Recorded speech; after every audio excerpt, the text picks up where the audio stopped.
یہ اخلاص کے ساتھ جو اللہ کا گھر بنا ہے، دعا کریں اللہ ان کی نسلوں کو آباد فرما دے۔ علامہ صاحب کی جو ڈیوٹی ہے اللہ اس میں برکات دے، اور یہ جو ہمارے فوجی ہیں ہاں جی، انہیں 3 پھول لگ جائیں ہاں جی، اللہ اکبر، سرکار کے غلام سچے بن جائیں۔ وآخر دعوانا الحمد للہ رب العالمین، اللہ رب العالمین، والصلاة والسلام علی سید المرسلین۔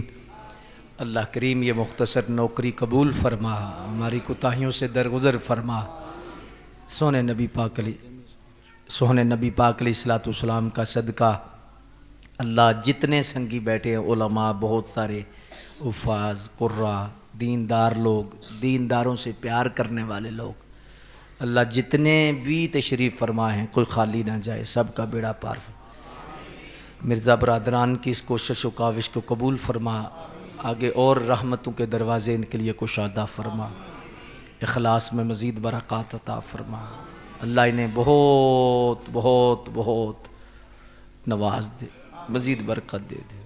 یا جتنے لوگ بیٹھے ہیں اللہ ہمارے من صاف ہو جائیں، باطن کی تطہیر ہو جائے، اللہ باطنی طور پر ہم کمزور ہیں، اللہ تیرے فضل سے ہی اور تیری مہربانی سے ہی صفائی ہوگی، اللہ فرما دے، فضل فرما دے، فضل فرما دے، مہربانی فرما دے۔